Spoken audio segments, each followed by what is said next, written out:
নমস্কার বন্ধুরা, আজকে বানালাম কলা পাতায় মোড়ানো আগুনে পোড়ানো নদীর ছোট মাছ। একেবারেই গ্রাম বাংলার অফুরন্ত স্বাদ। মিস করবেন না, দেখতে থাকুন। ট্র্যাডিশনাল একেবারে রেসিপি। প্রথমে আমি নিয়ে নিয়েছি একটা বড় কলা পাতা, তাতে নিয়েছি 200 গ্রাম নদীর ছোট মাছ। আপনারা চাইলে কিন্তু পুকুরের ছোট মাছ বা মোরলা মাছ, যে কোনো চুনো মাছ হলেই চলবে, করতে পারেন। দারুণ হয় এই রেসিপিটা। এর জন্য নিয়ে নিলাম 100 গ্রাম ছোট পেঁয়াজ, আপনারা বড় পেঁয়াজও করতে পারেন। আর নিয়েছি বেশ কিছুটা রসুন কোয়া। আর নিলাম একটা বড় সাইজের টমেটো, জিরা ধনিয়া বাটা 1 চামচ, লঙ্কা বাটা 1 চামচ, ধনিয়া পাতা বেশ কিছুটা, আর নিলাম 2টো কাঁচা লঙ্কা চেরা, পরিমাণ মতো হলুদ, পরিমাণ মতো লবণ। মাছেও আগে লবণ মাখানো ছিল, তাই আমি লবণটা সেই হিসাবে নিয়েছি। আর এর সাথে যোগ করলাম একটু কাশ্মীরি লঙ্কার গুঁড়ো, একটু কালারের জন্য একটুখানি নিলাম। এবার আমি এক এক করে মাছগুলোকে সুন্দর করে মাখিয়ে নেব মশলাগুলো। এতে যতটা ভালোভাবে আপনি মশলাগুলোকে ম্যারিনেট করবে এই মাছটাকে, ততটা সুন্দর ফ্লেভার আসবে। এতটা মানে দারুণ হয় এই রেসিপিটা খেতে। অবশ্যই একবার বাড়িতে বানান। আর চুনো মাছ কার কার পছন্দের খাবার অবশ্যই কমেন্ট করবেন। এখন তো বাজারে চুনো মাছ আসলেই এত মানুষের চাহিদা যে সঙ্গে সঙ্গে উঠে যায়। আর আমাদের বাড়িতে চুনো মাছ প্রত্যেকটা হাট বাজার মানে প্রতিদিনই বাজার থেকে আনা হয় বলতে গেলে। যখনই বাজারে যায় তখনই চুনো মাছ কিছু না কিছু আসে। আর চুনো মাছের রেসিপিগুলো আমি ঠিক ভিন্ন ভিন্নভাবে এইভাবেই করতে থাকি। দেখুন, ভালো করে আমি সুন্দর করে মশলাটাকে মাখিয়ে নিয়েছি। এবার দিয়ে দিলাম বেশ কিছুটা সরষের তেল। এটা কিন্তু সরষের তেলই করার চেষ্টা করবেন, কারণ সরষের তেলের ফ্লেভারটা দারুণ আসে। আমি রেখে দিয়েছিলাম 10 মিনিটের মতো। এবার আমি এটাকে কলা পাতায় মুড়ে নিচ্ছি। আমি এখানে অনেকগুলো কলা পাতা আছে বলে আমি তাই কাঁচা কলা পাতা ব্যবহার করছি।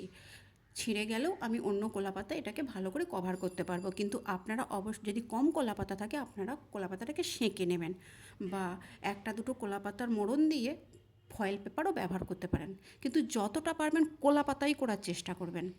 তাতে কলা পাতা যখন পোড়া পোড়া গন্ধটা বেরোবে না, দারুণ হয়। দেখুন, আমি কিন্তু পাটে পাটে কলা পাতায় দিয়ে কিন্তু একেবারেই ফোল্ড করে নিচ্ছি। সুন্দরভাবে মুড়ে নিলাম। দেখুন, যেহেতু আমার কাছে কলা পাতাটা বেশি আছে, এবার আমি একটা সরু তারের সাহায্যে এটাকে বেঁধে নিচ্ছি। এখানে আমি সুতো বা দড়ি ব্যবহার করছি না, কারণ সুতো বা দড়ি আগুনে পোড়ালে পুড়ে যাবে, তখন কলা পাতাগুলো খুলে যাবে। সেই জন্য আমি এখানে সরু তার ব্যবহার করেছি। ভালো করে 4 সাইড মুড়ে আমি তার দিয়ে বেঁধে নিলাম। আপনারা কিন্তু বাড়িতে একবার হলেও ট্রাই করুন। আর একবার যদি ট্রাই করেছেন তো বারবার চুনো মাছ আনলেই এটাই ট্রাই করতে ইচ্ছা করবে। এবার আমি উনুনে আগে থেকেই ভাত করে রেখেছিলাম, সেই জন্য আগুন করে রেখেছি। এটা কাঠের আগুন। আপনারা চাইলে কিন্তু কয়লার আগুনেও করতে পারেন। আগুনটা বেশ ভালো পরিমাণে আছে। দেখুন, দিতে না দিতে কীরকম ধোঁয়া উঠছে। বেশ কিছুক্ষণ এক পিঠ হতে দেবো। তারপর 5 মিনিট পরে আমি কিন্তু এটাকে আবার উল্টে নিচ্ছি। এইভাবে কিন্তু আমি উল্টে পাল্টে এটাকে করতে থাকবো। আগুন অনুযায়ী আপনার টাইমটা লাগবে। আপনার যদি বেশ খুব গনগনে আগুন হয়, তাহলে কিন্তু এটা 15 মিনিটের মধ্যেও হয়ে যেতে পারে। কিন্তু আমার আগুনটা ঠিক পরিমাণ মানে মিডিয়ামভাবে রেখেছি আগুনটা, যাতে এটা ধীরে ধীরে হয়, ভেতরটাও সুন্দরভাবে হয়। কলা পাতাগুলো দেখুন আগুনে পুড়তে শুরু করেছে, আর আমি 5 মিনিট অন্তর অন্তর এটাকে উল্টে পাল্টে দিয়েছি। আর যতক্ষণ আমি এটাকে করব, যতক্ষণ না এর একটা মাছের পোড়া বা কলা পাতার পোড়া একটা স্মেল আসে, মাছের যতক্ষণ না স্মেলটা বেরোবে ততক্ষণ ভাববেন যে এই মাছটা হয়নি ভেতরে। দেখুন কত সুন্দর ধোঁয়া উঠছে, একটা স্মোকি স্মোকি ভাব। খেতে কিন্তু দারুণ হয়। আমার প্রায় 25 থেকে 30 মিনিটের মতো সময় লেগেছে, তার মধ্যে হয়ে গেছে। দেখুন ওপরের কতগুলো কলা পাতা পুড়ে গিয়েছে। আর বেশিক্ষণ রাখলে হয়তো আরও পুড়া হবে, কিন্তু দেখি ভেতরটা কী হয় অবস্থায়। এবার আমি আস্তে আস্তে গরম অবস্থায় যেহেতু পরিবেশন করব, সেই জন্য আস্তে আস্তে তারটাকে খুলছি। এতটাই গরম যে আমার হাত দিতে অসুবিধা হচ্ছে। খোলার সময় এতটা সুন্দর স্মেল বেরাচ্ছে। একটা পোড়া কলাপাতা, এবার সে মাছের ভেতরে যেসব মশলাগুলো, তার একটা মানে একটা আলাদা ফ্লেভার, সেই একসাথে না গন্ধটা এতটাই সুন্দর, যেন মনে হচ্ছে প্রথমে তন্দুরি তন্দুরি ভাব, আবার মনে হচ্ছে ঝাল চচ্চড়ি ভাব। মানে গন্ধটা আমি না বলে বোঝাতে পারবো না, এতটাই সুন্দর গন্ধ বেরাচ্ছে।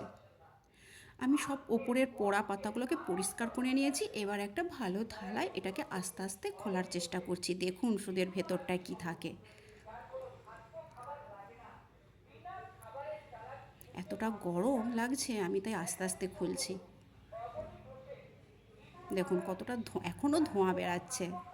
আর গরম গরম ভাতে এতটা সুন্দর লাগে, ভাবতে পারবেন না। গরম ভাত আর এরকম একটা রেসিপি পেলে কার না ভালো লাগে বলুন তো। একটু সময় লেগেছে, কিন্তু খাওয়াটা তো দারুণ। দেখুন এখনও ধোঁয়া বেরাচ্ছে, দেখুন কতটা সুন্দর হয়েছে দেখুন। আর যদি বেশিক্ষণ রাখতাম তাহলে এই কলা পাতাটাও পুড়ে যেত, তখন মাছও হয়তো অর্ধেকটা পুড়ে যেত। একদম পুরো পারফেক্ট টাইমে আমি তুলে নিয়েছি। এটা একটু ওই যখন পুড়াবেন তখনই একটু টাইমটা একটু মানে ওখানে থেকেই একটু বারবার চেক করবেন, যে উপরের 3-4টে লেয়ার পুড়ে গেলে তার মানে এবার যত গন্ধটা বেরিয়ে আসছে মানে ভেতরটা হয়ে আসছে। দেখুন একটু চামচে করে আমি তুলে দেখাচ্ছি কতটা সুন্দর হয়েছে দেখুন। যেহেতু গরম, আমি একটা একটা সাইড থেকেই দেখালাম। দেখুন রসুনটা দেখুন এত সুন্দর সেদ্ধ হয়ে গেছে। আর আমার ছেলে খেয়েছে, বলছে দারুণ হয়েছে মা। আমার তো খুব ভালো লেগেছে এই রেসিপিটা, কিন্তু আপনাদের কেমন লাগলো? এতটা দেখতে সুন্দর হয়েছে দেখুন। অবশ্যই বন্ধুরা একবার বাড়িতে বানান, দেখবেন বারবার বানাতে ইচ্ছা করবে। আর ছোটো মাছ যারা খায় না তারাও খাবে। বন্ধুরা এতক্ষণ পাশে থাকার জন্য ধন্যবাদ।